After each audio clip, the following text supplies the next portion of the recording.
Miazo, diaspora, me a partagé vidéo, me a partagé. Mia casse mon viré. Moi, je t'en que king, qui a me pour partage. Y'a no partager beaucoup. C'est des que nous blonnes mi be. Anikma no player. Na me de be yo. Le moji ame ko le moji mi partager nous. Y'a do nom de bonne mi ayi cha. Mi partager. Question récupérer que la mérenci kudo anikma ben yarenti. Oma ben yarenti. Ebe oma le bloquer lo afide yo. Ebe jila sende comme yo. Ni osinam. Ni anikma le nyare le ke tila se comme c'est le ke moke yo la to parce que muni nyare pepe ke le wa mi be no salon no ya nyigba o problème pa o la do raison ko peut-être amede be notre salon peut-être fini salon cha allo ameke to ya nyigba mi se na o allo amede play vai voix muni e ya play la merci que ya trop le seno wa me ko aussi be play la o munyo mu trop funi pièce ko ko na o problème le funu nous pas ta mais là non nya ani ban benya problème et tamle o mais là tu imaginer be a me de planiquement en 1999 l'Amérique bon yo sané que je vais mettre que o to anya be ani ban le funu ko to e so va pas Lucie a trop catapiti autre va ça ni ban le funu comme comment moi va na funu moi me gan vana funu abonu gana ke wo tro se wo ma do dikeke wa daji ko se onya manyi mato aku alors que chance ko mu do anyi mato be no vi o pata o sinye na o ma kokoko akova tro sana le comme tro va tro sana me bu anyi ba ka mo appelé 300 000 euros c'est 3 millions là me bu en 2012 ami aso o mo so wo ba me aja mu ti anyi ma to be mo ni apo mi le pe a yi ami va yinya me kokito avec une huissier qui est censé la vérifier vente la pobe anigma mon pas vendeur en quoi acheteur ah ok monsieur non comme né ni pour ba o ma et ya ibi va le représenter vendeur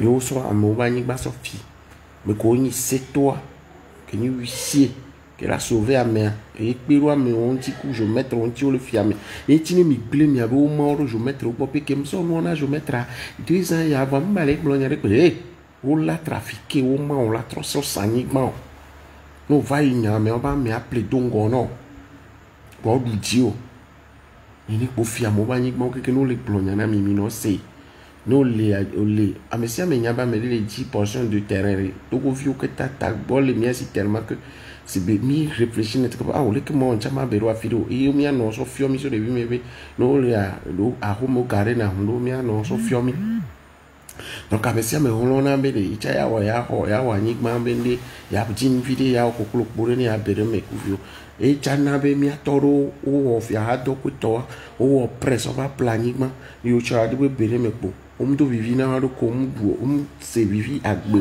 du que wala te du to jijore pe na do ko to po il va plus ma de ka to po va o spaghetti du cocktail do jile e ba de me alo le fiose me alo supermarché po o be gao do me be gamu gagan ni po o so po le vieux ji le vieux la sukulu le vieux be examen le vieux be cahier le vieux la chien le vieux la collège le vieux la lycée yo yi le vieux va le bo la rame yo a hono yo a jo le rame o jo le rame po le tu fais le tu vivi no la hoga par mois à mon le c'est 15 000 par mois parce que ou après tellement que gakola on va bon mo 20 000 par mois voilà tu confetti à tous outils à tout ceci donc quand il pour moi pas ta mais on tombe non placé mais avec garde fou éviter les problèmes garde fou et mi le caméra que mi no ko mi no partager vidéo na mi no partager le bébé mi no partager vidéo mi no di commentaire mi no partager vidéo donc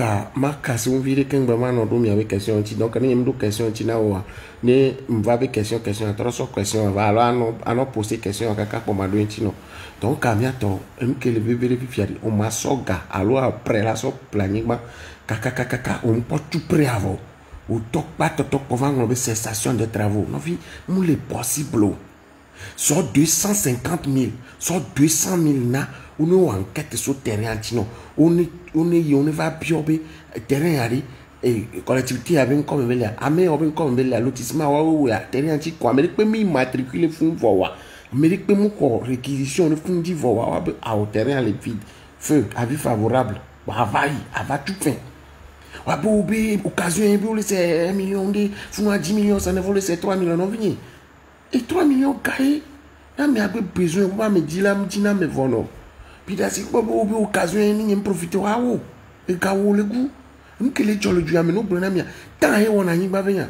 À moi, ben, y'a mis tova, ou le puis, on va 2 semaines, les palis, mais le nyawanti. Chance que mi doit y be, à me kenyi président du tribunal, le pali, mais, m'pona me ben kumo. Président du tribunal, à m'pona maou, ne yere. Na me ke wenyuri amila gble de mu wenyuri amila gble de gba va le du de chama ko va na nya gba nya le fie ba le me be président anye mu nya o ye mu tisi la pile pe san voix amen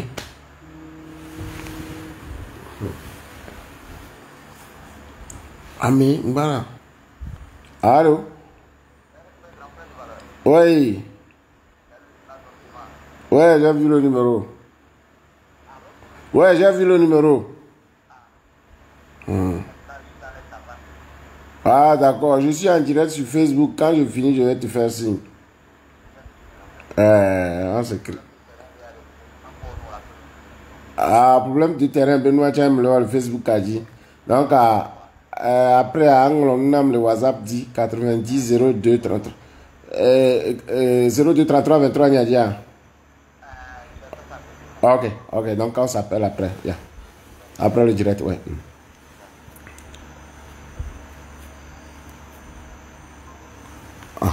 Na mais toto le globo mia wena edo de mia kuru tia apetonye de kan commandant les yom.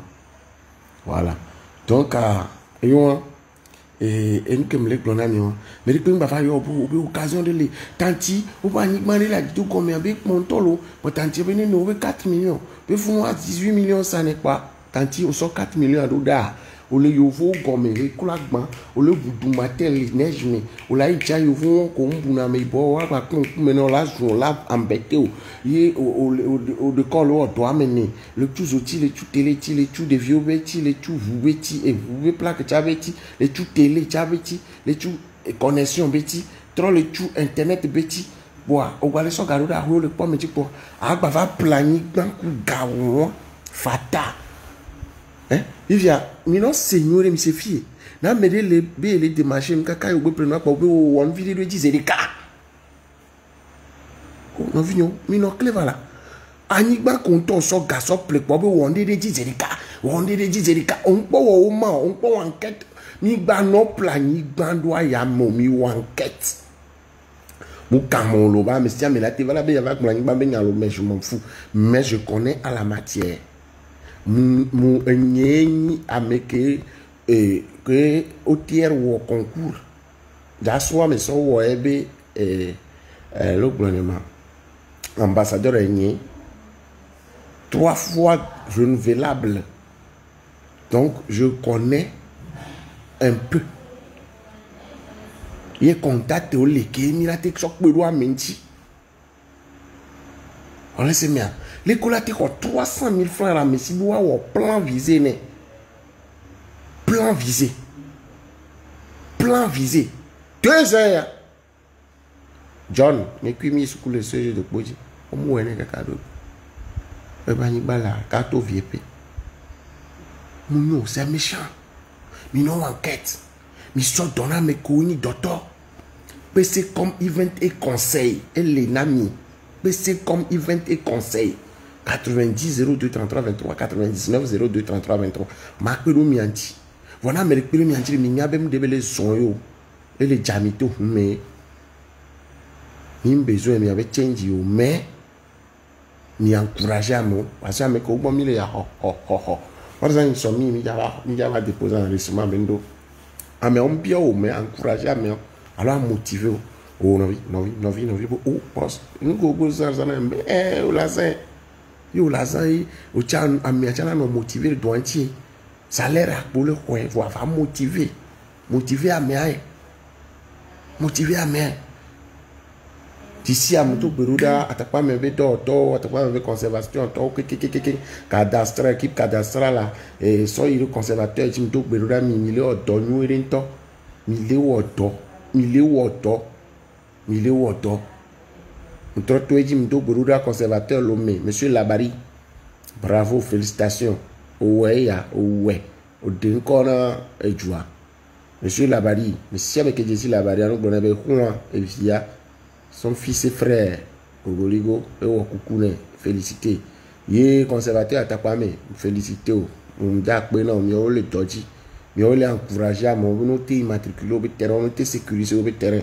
Yé ne m'a fait dossier, le quick cham, il peut n'en tenir dossier à Emikpon et Pona, suite favorable, très vite. Merci, Nami. Mais on l'a encouragé, c'est nous, mais. Je profite ici pour dire merci, un grand merci à M. Labari qui m'a dit si tes amis ont besoin d'immatriculer le terrain, amène-les, on va les immatriculer ça, ils seront en sécurité. On va les dark ok. Le vieux, on va les dark ok. On va les dark le dark tout y a dit M. Bali, quelle est création, dark kaka, dark il y a déjà fallu que l'enregistrement, dark il y a guichet unique. Nos vignes cousins, Amégadje, merci. Afa ciao, yemngolobo ciao.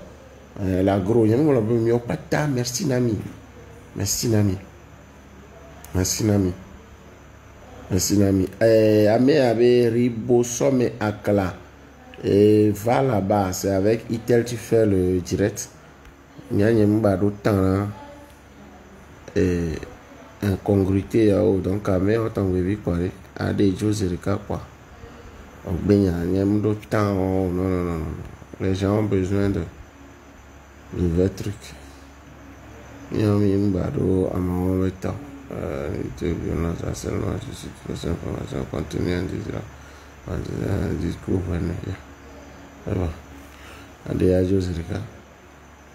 voilà. Donc, bientôt. Il me découvre gagner na mi Amérique ping ba fa blono be oh amébi va plaisir ou on de dizerika na mi blo on de dizerika ko nya fiafie anigba ko nto ple on po o mo on po plan visio on po blono ba avis favorable on po blono be funu amere mu matricule vo ame bube nu me yo ple yo on po vérifier o pa me abe on de dizerika problème quel est bébé on de dizerika yinjini mi kwa mo jo le san makaba kwa bo se be problème bona funu ji be asene yo atole me amere wo na nyen toke glo na nyigba be nya kasia kamea ebe le Paris to rose ma sobe famille a soke yebe be ba nyigba le tove yebe yom be mase na e be se na nkonye le yom ko ko vanye mle sure e ti ngolo nam ka kan va pemba on excuse mo pe yembe yo ke gblonya do ko na no via ko be gblonya ku isukulu kaka yuse ke mona do ko ku no via o jisi o pa mbe problem lo enye ke gblonya me sia me be mi enquête ani mo enquête e ko ngolo na be nyi to ma plan yi ma pam nen keke bambe no via ne va vendre les millions so do alors me na be nyi to ma ko be fi ke bebe le wo le construction inachevé mbo ma pere ni ko lo va pali me obo le di villa ku piscine o piscine de fun ma no haya no lo yem joko tu fais ne cash enye ya ke mblona be ni no enquête ni gba no plenu po nous amiabe le salma po be okay nam reçu provisoire de maso enquête ma po be ma funari alo nyang lo lettre so Ghana ni gba 200 000 150 so no fa enquête no mi dom là pc comme 20 là mi dom là ni mu enquête to mu so Ghana ziri kacha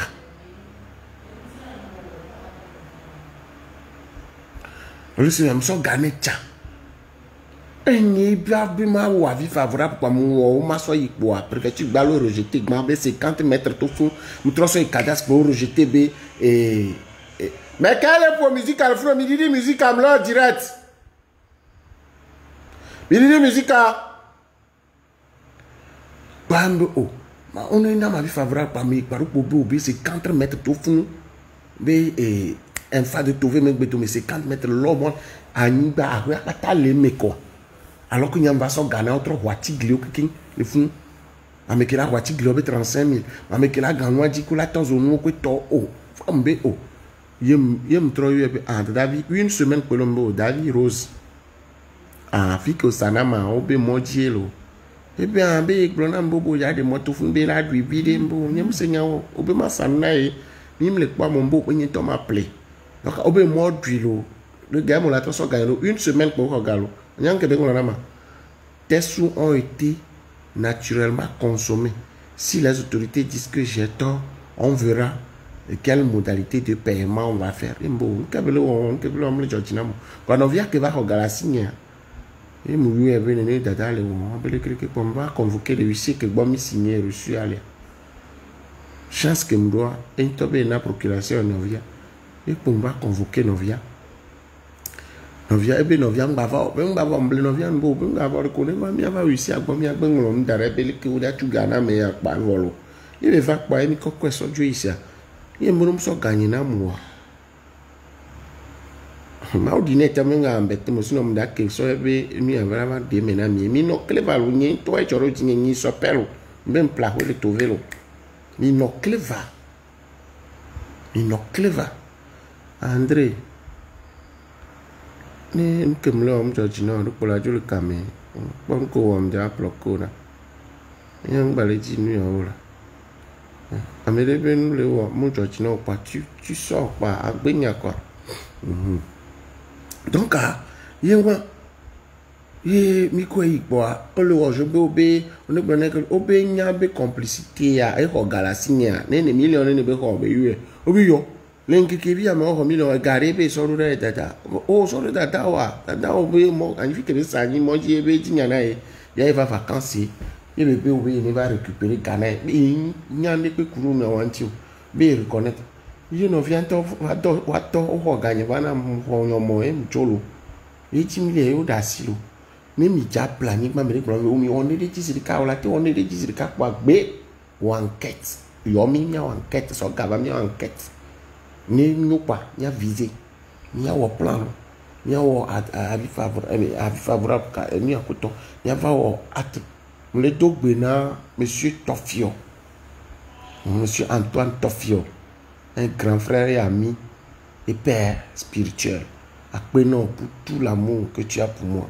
pour tout le respect de ce qui peut vague de ce qu'on a 3 mois de ce qu'on a 2 mois de ce qu'on a 2 semaines de ce qu'on a 6 mois ton yiri pe mu on a une semaine mu ta pe no rota e na ba mu cho le de confiance do ti ape no be o adhérer na vision be mi ape ro amenti Fofo Tofio Antoine ton petit frère Gog te dit merci ami si ami kebe ya at notarié ami si ami kebe ya notaire bende at de pepe million Fofo nyele vite fait bien fait.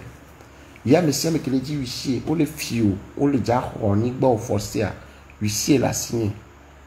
Huissier au mouton n'a rien ou voit des cas de cas le me carrément. Qu'on veut toko. Yon maklo yi c'est bon, on a de problème. Yene me le direct à me ko ti mpero voix, mais là tu vas non témoignage, elle a été encouragé à mes potes.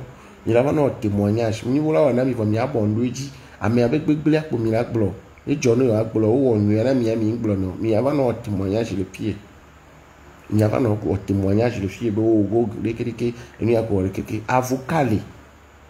Avocat le vif ya bébé boduna. Et donc voir le mo wa regarder be ya défendre va être kolfun pour porte-pied demain. Même il dit avocat toi mi glonam. Je suis un avocat très dynamique. Et là voilà piri qui a mais non. Dit que qu'on avait c'est le droit. Voilà.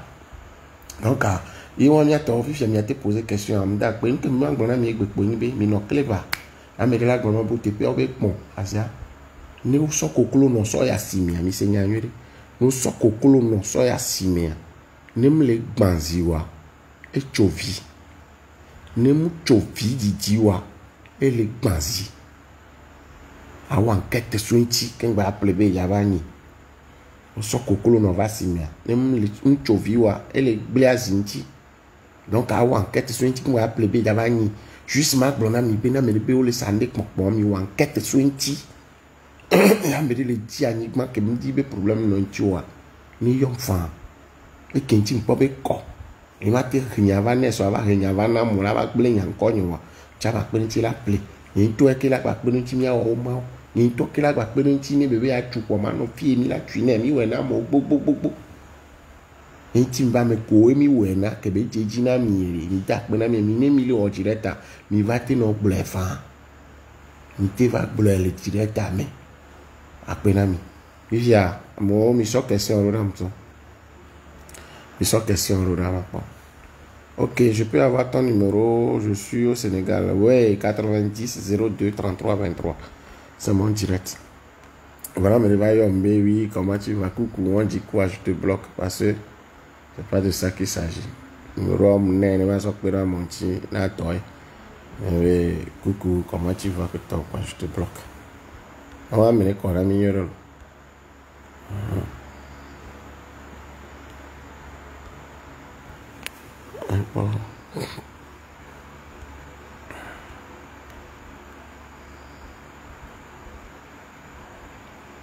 Amélie épinglé numéro nyanam. Amélie épinglé numéro. Voilà. Et Gog, tu as des infos sur le terrain aux alentours du lac Togo? Non. Il y a une information de que le founou. Voilà, on a planifié le founou. On a mis l'enquête, le cadastre, à domaine, à bio.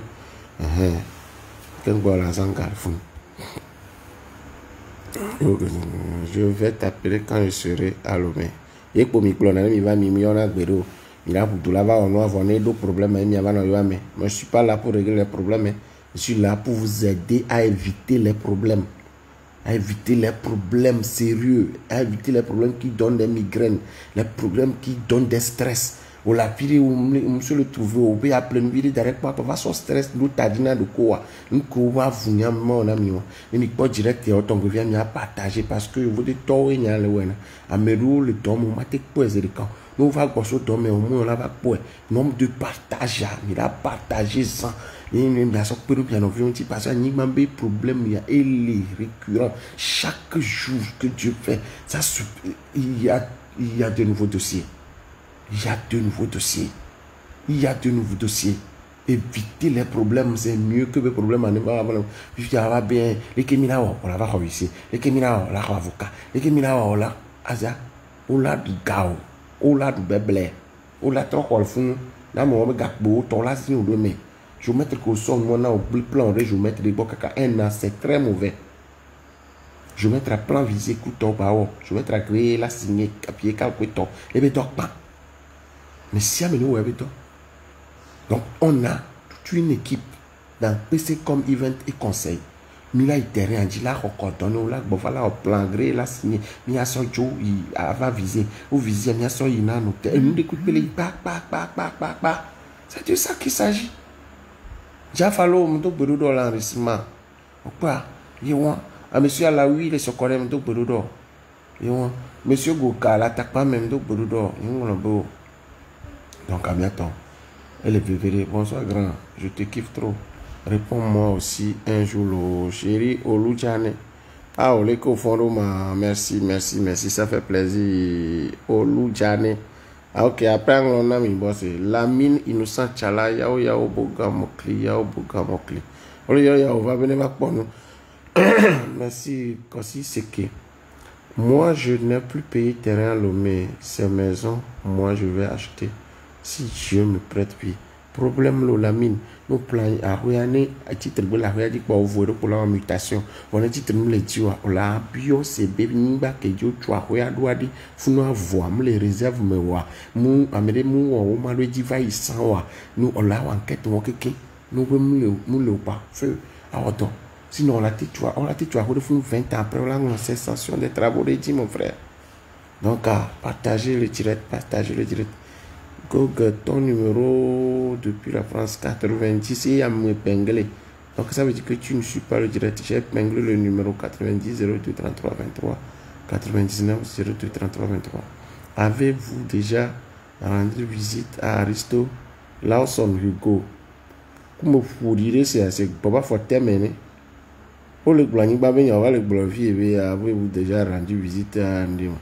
Quand on a mis on est millénaire, mais des mots joints, mais des blancs, mais des mots blododa, mais des mots, c'est que, mais à dire, mon cas, on a dit, hein?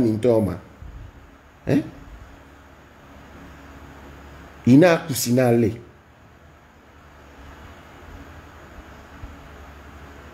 Voilà ma sœur. A bloqué Zerika. A vous ne voir.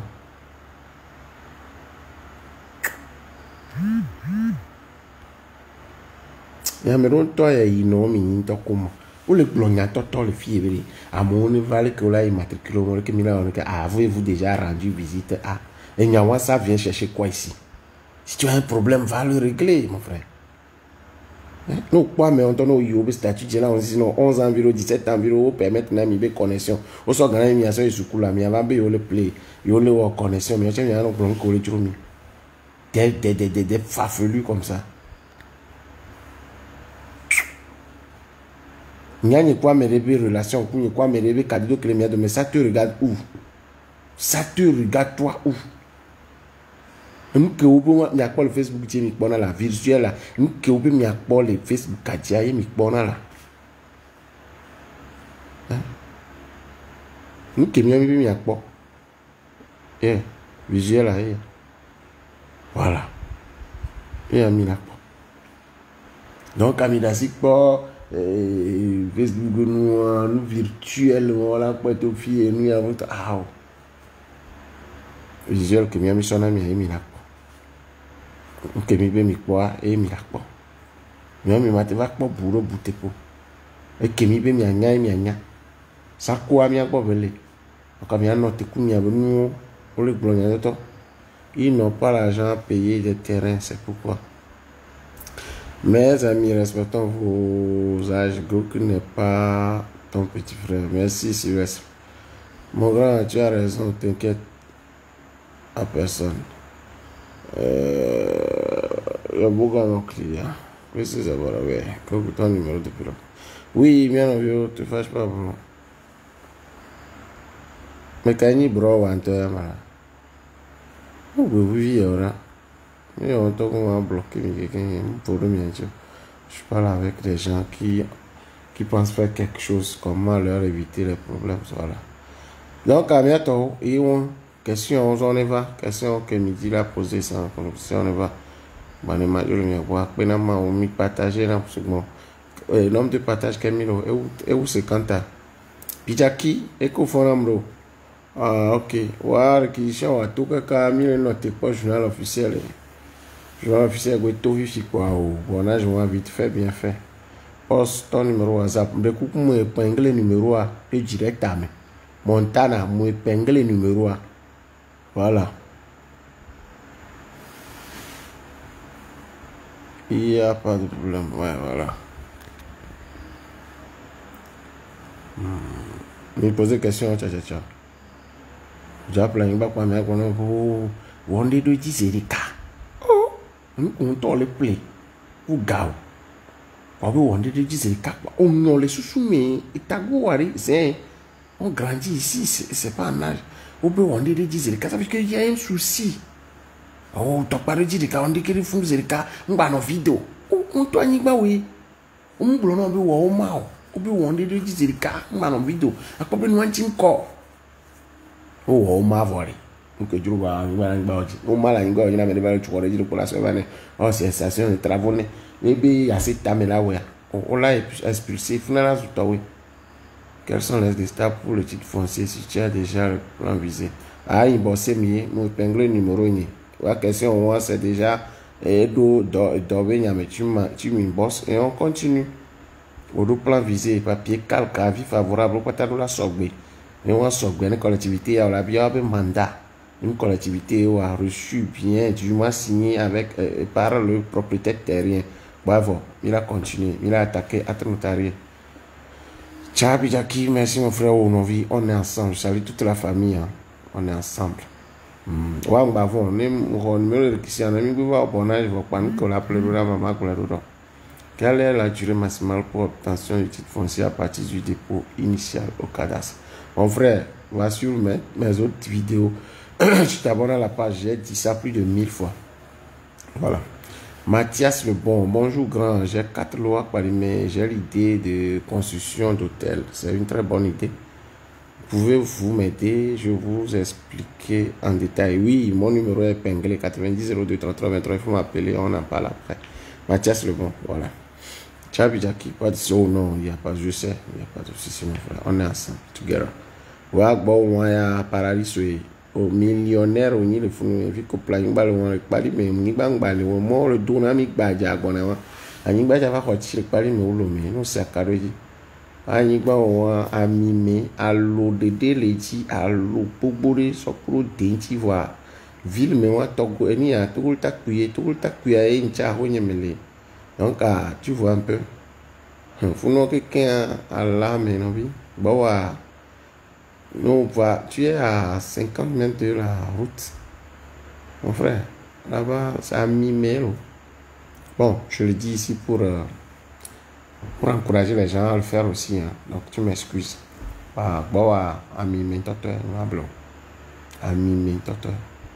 Bro, il y a les bossons, les qui m'a acclaré, les qui ont coulé, les gens qui n'ont pas fait. Donc, à bientôt, me poser question. Bonsoir, bro. Boss, s'il te plaît, j'ai eu le numéro de réquisition et on m'a dit qu'on va m'appeler pour le bon âge. Ça fait presque 8 mois. Mais rien. Comment vous pouvez m'aider? Mais quel est sur le dossier Anao? Peut-être. Oh, yom, c'est bien encore. Donc, au numéro de réquisition, on a tous les journaux officiels, mais on a tous les journaux officiels, mais on l'a créé, on l'a affiché pour 3 mois pour voir si quelqu'un va venir faire l'opposition. L'Américain va s'opposer au pouvoir. On te programme pour le bornage. C'est après le bornage qu'on fait le dessin, on fait le calque et puis on va à la création, on te crée ton titre. Donc, réquisition, après tu m'envoies ton numéro de réquisition sur WhatsApp et je vais vérifier au niveau de la direction pour voir ni au tolé bornage je me vois parce qu'au matin on réquisition pour la grenouille le câble on va t'appeler pour le bornage. Excuse, on a tous les journaux officiels, mais on a 4 journaux officiels à Bruno Kouakoui. Donc si tu peux pas recevoir ton numéro de réquisition en même temps avec pour la grenouille on va t'appeler pour le bornage, c'est pas vrai. Peut-être que tu n'as pas bien écouté. Tu dois d'abord sortir dans le journal officiel de la République togolaise. Ou tout le journal officiel de la République togolaise. Mais le journal officiel, on a tous les Kenboé. On a les Américains va en opposition. On a fait auto la réquisition. On a Américains va en opposition. On a programmé, on a un bornage contradictoire. Mais le numéro que vous écrivez sur la réquisition que vous avez rempli, numéro moyen, on la sort, va. Donc, je vais mettre le numéro allo, numéro que les cartes d'identité au bébé, mais numéro à me numéro de carte d'identité, moi on attend. Donc, à me les remplir, moi. Quand on l'a rempli, on va remplir le numéro 1. Nous, numéro 1, c'est encore quoi. Dossier au petit, dossier au mais. Mais là, non, c'est fou. Donc, au-delà, là, va vérifier les questions. Et toi, et tout le journal, là, mais. Un numéro de réquisition, après tu m'envoies ça et je vérifie pour toi. Voilà, c'est pas gratuit. Parce que nous, gratuit, on a mis les géniaux. Amero la toi, au boucano. Voilà, mais attends, mi guano, je vous dis toi, mi la trop. C'est à Amérique, soyez cadas. Béa, Beroncho, Nere, Fiafio, Bafio. Yo beau bouca, au boubonnage, au béré. Au bout journal officiel pour bornage, alors au bout valeur noble égal 198 000, puis à l'autre 203 000. Quand on sort garouda, mais quoi? On sort 203 000 carrières ou des.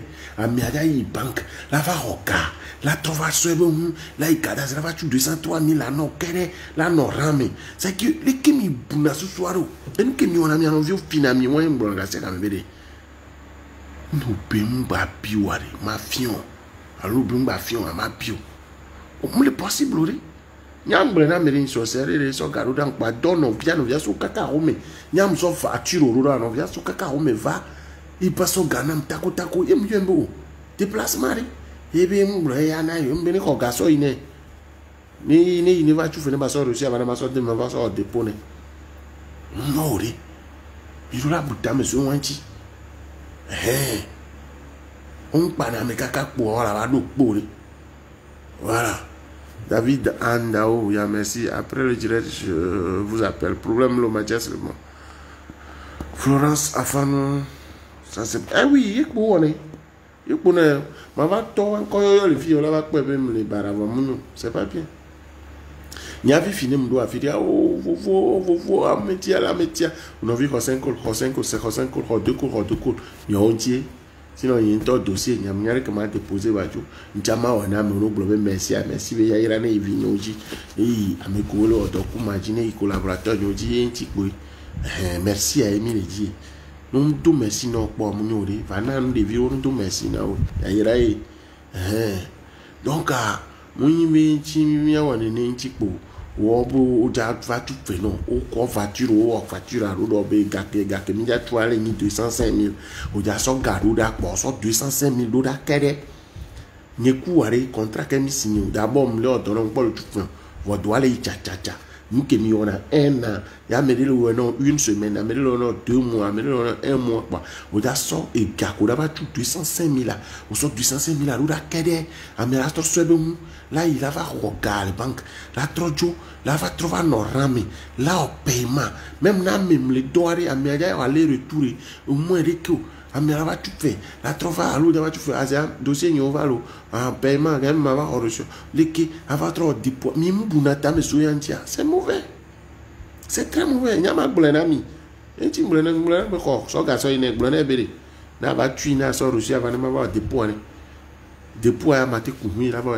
Ne va pas non, mais va tout faire. Non, comme y a ton il est exagéré. Un quintim y a vu le film. On blanc c'est que je me trouve à ton ça bien reçu. Mais non, clever. Question, il y a majoré de courage, un bienfait n'est jamais perdu, mais, la mairie pose bas juin, à des fièvres et le plaivoyer, c'est de ça qu'il s'agit.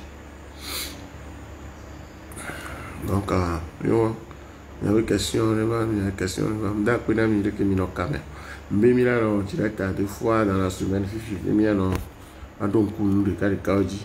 Il y a un inquiétude de la bio, et que oui, a madouin, c'est le cas madouin, et que oui, il y a un amélioré, miracle, et vous tombez, miracle, il y a que miracle, miracle, donc, à bientôt. Il y a des voilà, mais les siens, mais les roues, tu as pas vu, et puis, je dis déjà souvent les palimés. Je dis déjà souvent, on peut le dire, tu as le férié, donc, ça va bien, on va traduire le loi, mais. Lundi le férié au minière. Courage et bien des choses là. Kwasi Kuma, merci beaucoup. Mathias le bon, merci beaucoup. Donc à bientôt. On y a gagné comme merci. Partage les Milo. Partage à 50 pour Macma. Partage les Milo. Nombre de partage à milieu et nombre de partage à milieu et s'il vous plaît. Nombre de partage à milieu et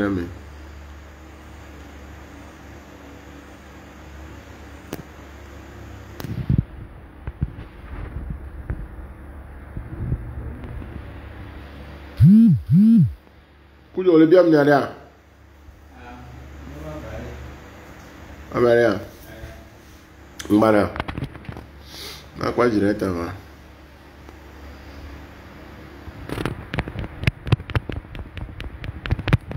Les frères voulaient payer des terrains pour que les étrangers ne s'accaparent plus de notre territoire. La mine innocent Chala, merci. Tu es un champion, mes encouragements pour cette initiative. Jules C. Jokpe, merci beaucoup, ça fait plaisir. Ah, ça fait plaisir. Davido Ando, courage bien, je fais bien aussi. Laurent Fanouya. Ok, bientôt. Question gangar comme balonia, c'est question balonia nyamacho. Et bébé n'y a pas ma grande amie, mais il y a une urgence. Aïe, barre le fier, on m'a plaisir le cas, vérifier, on dit le cas. Je suis fier, je suis d'accord.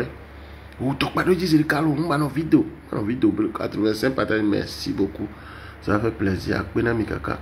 Merci à mes caméras partagées. Et vous dites on a dormi sous moi. Nous on va s'amener, nous va aborder mes vidéos pour aller me dire que pour la soque pour tu la nyambere. Les questions fier va refier. Daniel Ro a deux boss na mimi à glopotia. Et toi on mi ja ozon. Donc carrément. Avec 3 tampons, me donc cuisiner mi va me 3 tampons, que 3 tampons derrière ou on va 3 tampons. Ou 3 tampons be délai les ja fort. Normalement il faut pas y kenwe. 3 tampons be délai ja fort payame. ne vokwa enu uma on pata ko ron tout fait so wa elle est zéro donc am ko 3 tampons mi lancer acte notarié ni mi a titre foncier de cas me le kame ni mi besoin me mi ayom yo Daniel Eho après le direct ayom numéro yo le épinglé fou j'ai mon train DVA si l'endroit est bon j'aime ce nom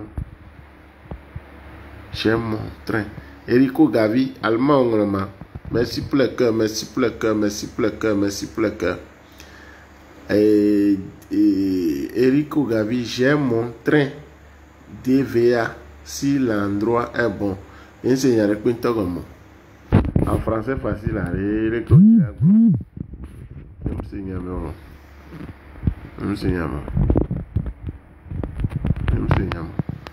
Donc à bientôt. Il y a quelques animations, il y a les miens pour le chat. Merci, cœur et oreille, Georgina, Macbena, Mekelena, Ankara.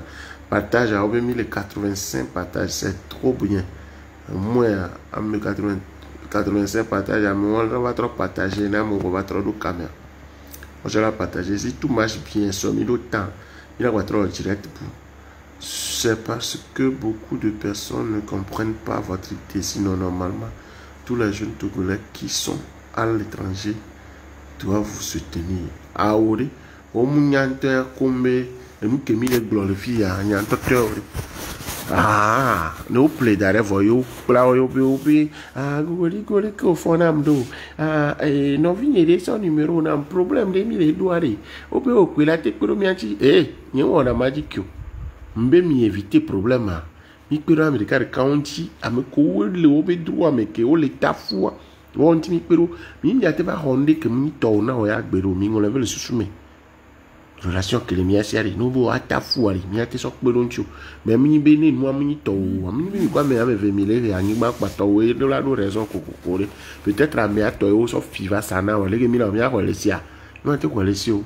Ni towe ou so va le ou va to gome va trosa alors mais c'est non va trosa na me bou même pendant que to ni to c'est c'est merci il a relesi c'est tout ça que j'aime éviter des problèmes immatriculer vos terrains c'est ça je vous répète jour et nuit amero la planning ba d'arrêt oui on play 2011 on play 2009 2004 même play au moins mi play ka 2001 melo et voilà fifi quoi au bout me va to pas no di no vi au planning ba o madouedi que mi ouais mi toque pas de dire car oh et qu'on plaint pas moi moi pour le toque pas on le gougaye ni ou la so au mal ça you blé ami là me le fifi parce que comme il vient te conseil mi va mi dasia me c'est me que dit ya pompo juste parce que oui il y a que goli gula enyo nchama gole bon nchama do me no do me fan ate me to la si maison ouais que juro wa la plaît yi no va de ni original à son là quoi va appeler de ça qu'il s'agit ni tia me continue le pero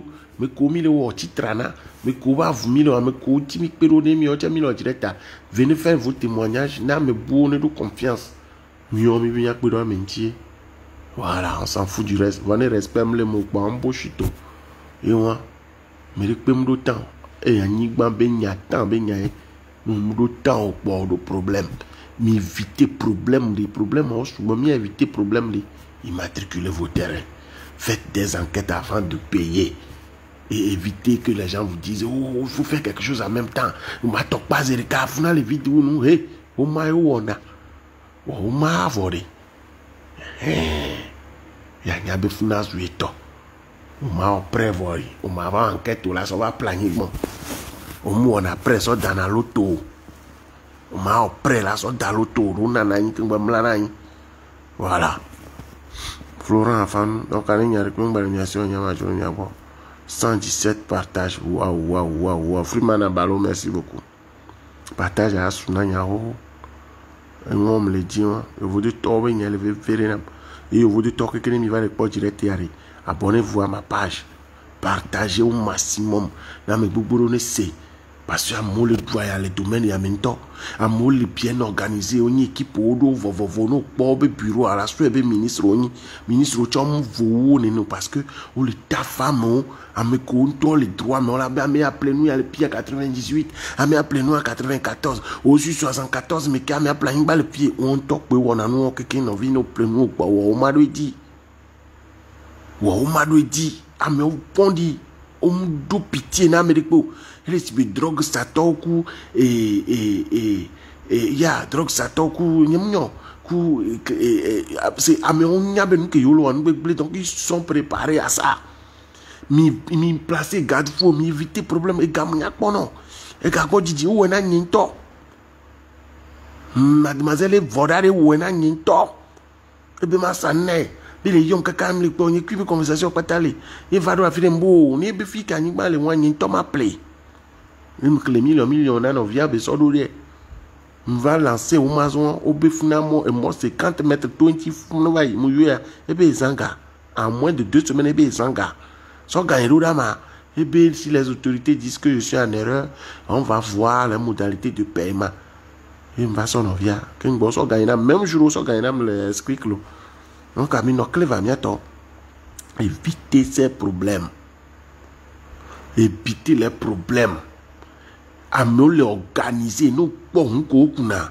fia we wan lo ko kuna e do va yo na menacer na mkogoli ko be akuli dona mia ogoli ko le ku gari mia ndu mais o le finofio a me de planigement do ga planigement les yovo comme les suivre les vivre en bêtement les vivre humiliation que so gadoura wo va bien be o le blé be business me e mia no ve mi le sitamero e nu ko la doro da bene wu mcha no na butame akpora be o ameko ma wo an ke be wo ayiwe vodou ou carré comme ni azun là si te kola ou amekpore elle a posé question esprit voilà et mau que décider na la glon e nya kpotua matita simio parce que nyabe avumilo intimi poko nyabe dole mi ja mi no cleva no ja plani gbanda si po bo funa konton no vi plaisir ka mpo de arrive vous ni de play mbe ma glon be de le fi o cha va play enquête wona so gana no enquête no no be mo anti koko play wow wo ma zerika mbabe ya toni ji ambi ma supiri gboeri ni mi ba po gavire po ami ato ma ji o mai wona o ma nya nigba fia fiom le dan no du comme ega fifia comme katapiti be no ni wolowa no du vokpo pa ti ame butome caméra toi la plan anima la topa la troué beaucoup violé mais plus de 10 ans quoi après plus de 15 ans comment on a dit cessation de travaux ça n'a pas de sens car comme le déportation comme le chopere comme le chouare wo munyabe ba nyigba yo après tu vois va ngolo cessation de travaux on la kwa nyigba la so la do to la home wo ma wa enquête ka gba appeler nous amiangba ti dinobe o ba mi ko ni awo wa enquête amedila mudina me vono le glona mi no seto memi mi ave to memi se na nuwa mu glona mi ya seto nu mi nya me ale le ka mi ni awo nka me aso ebe nyenye ke be nya so lo wo eyin vevia nke ba te apporter na wo nko wo la te apporter na me voilà et moi me continue peroare il va on a témoignage les filles ba encourager mi anovio et na be vous ton ba tina te on glani ba be nyana o ple de caro pour ko ba tina ntonyo on ba tina ntonyo monsieur Tidjani de planigement la merci pour le malmener au adoline bobo 4e fois ba adoline les ongo meniso mi va mi a immatriculé au besoin non approuvé mais étant pas délimité fou donc comment t'es avis favorable de Dieu on veut venir réserve on va réserve là on les KPRA pour be zone non approuvé et meni di pilier a dit il y a notre qu'on va approuver quoi ah et moi avis fialité gloire venir tok pas de fan parce que zone non approuvé on peut approuver état on peut ta moto tout non le gloire on va ouais 4 lois au moins de la tianine donc amiato mi non cleva enquête. Par exemple, on a mis que enquête d'ouvre, il y a besoin de on a approuvé, voilà, dit que peut bonner. Voilà. Comment prendre pour faire? Elle est vérée. Faut qu'on fasse tout, c'est dans le que faut ramener. Quand il y a le cousin direct, il y a un gars qui va me voir. Eh, bah ouais. On va bien dormir, il a écrasé. Covid, les gars, la mine innocente dans mon quartier, il n'y a que ça. Même pas toi, mais c'est ça. Sans faire partager. Oh, waouh, je suis hyper comblé. Sans faire partager sur Bonhomme Talk. Kofi, partager Namlo. Non, ni inamo. Ok, là, va, mais oh. La mine, boss, comment on va faire pour que l'émission va loin?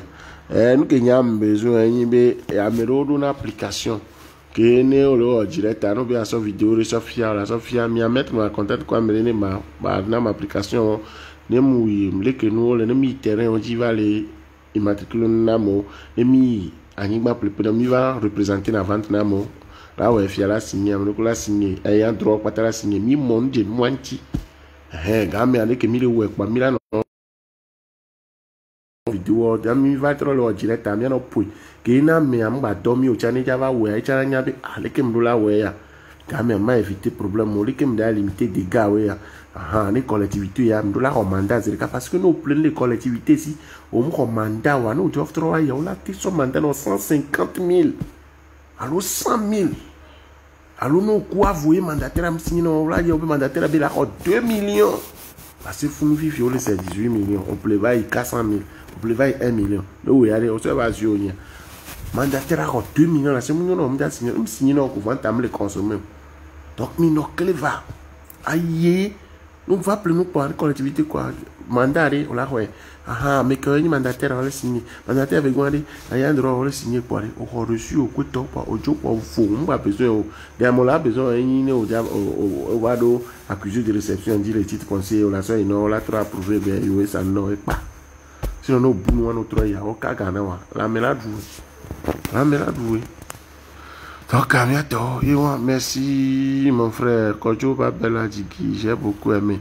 Ils ont partagé donc à mes codes application que nous on a trop chaud vidéo commis ou le terrain dit à mes commis le choix il est sur donner mise en vidéo donc à mila ouais mina son nous dans les qui nous là nous y a mais c'est là non pas clarté les nous mais voilà doit mais venez va tout venir au but 205 000 ni reçu on a son noir là on sont 205 000 dans yo tiens il y avait glo il a mis en vue le fini même il y a doit mais au déplacer na mer alors grand bébé divers et moi c'est moi qui envoie le cœur. Waouh, Mathias, bon, merci pour le cœur, Georgina.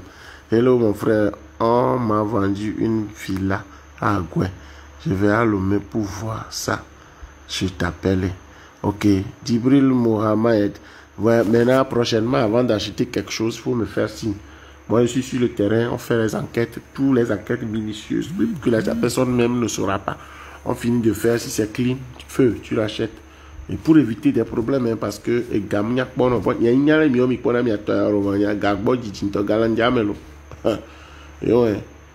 donc à Djibril, merci beaucoup pour la confiance, ça fait plaisir. Donc mes numéros sont épinglés ici, c'est mes numéros directs, mais non yom, et puis tu m'appelles pour des futilités, je te bloque. Il faut que nous soyons, ça soit clair quoi. Tu m'appelles pas pour le boulot, c'est juste pour que je vais voir comment tu vas. Non, non, ça, on n'a pas ça. Quoi. Félicitations, cher. Félicitations, chers compatriotes. Sa Majesté King Leda. Et puis, il me l'a dit, photocopieuse.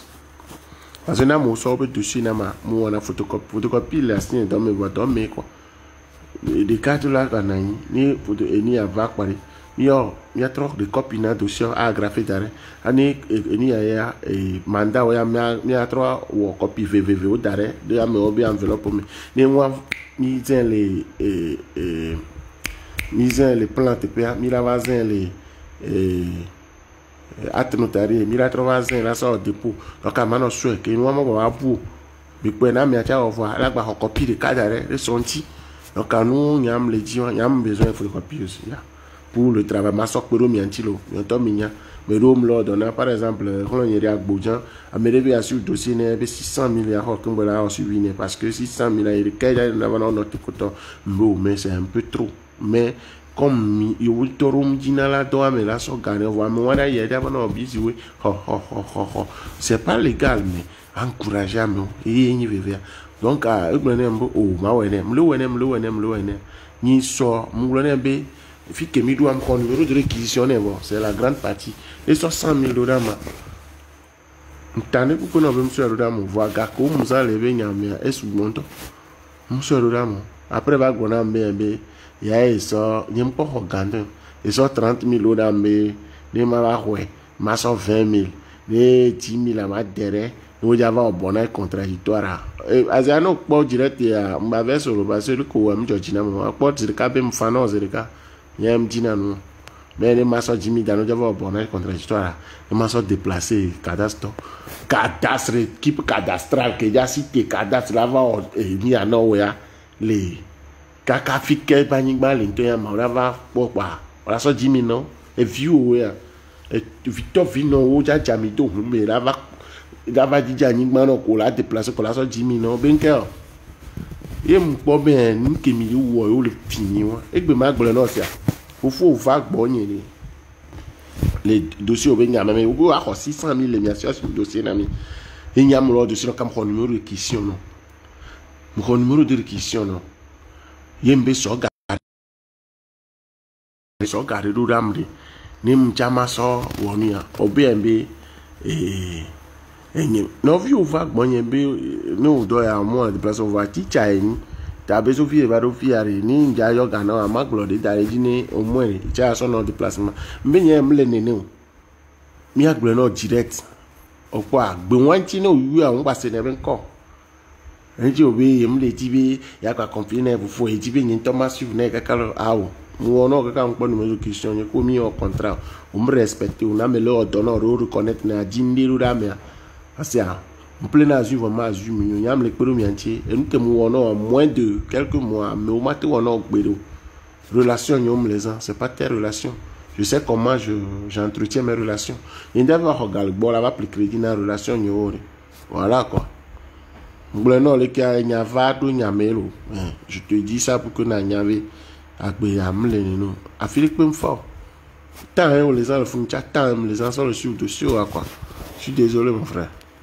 Voilà. Antonini de Bremen, merci pour la ounia, la calaba ounia, merci beaucoup. Don Chino Latte, grand frère, il est que Tida de Brevi, je te ferai. Ah oh, Antonini, merci pour le cœur, merci pour les j'aime, merci, mon frère, ça fait plaisir. Je te ferai signe, Fofo, bonne initiative de la part de bon courage surtout.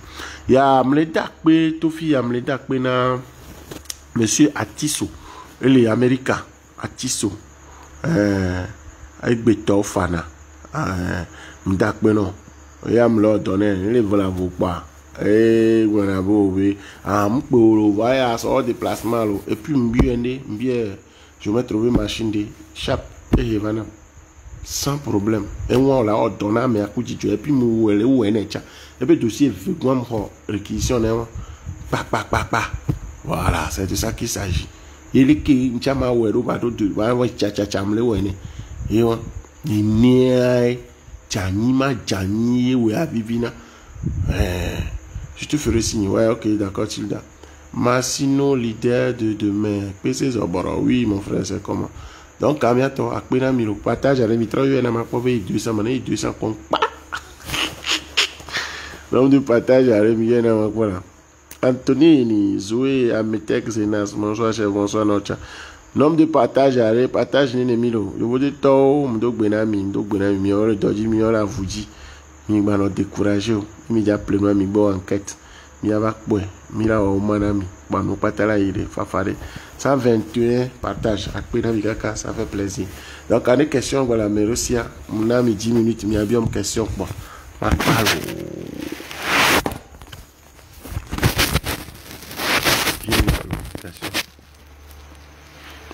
question on est 20 minutes il y a 121 partage c'est bon.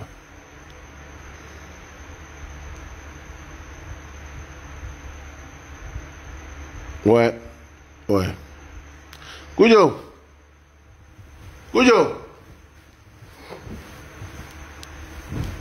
Il posait question à 10 minutes. Yo.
Ouais, question, Henri.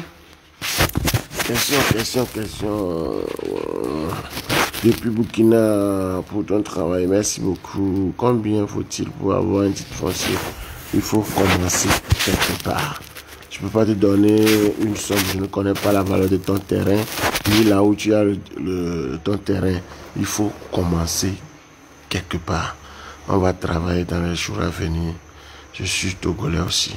Ça fait plaisir. Ok, bientôt.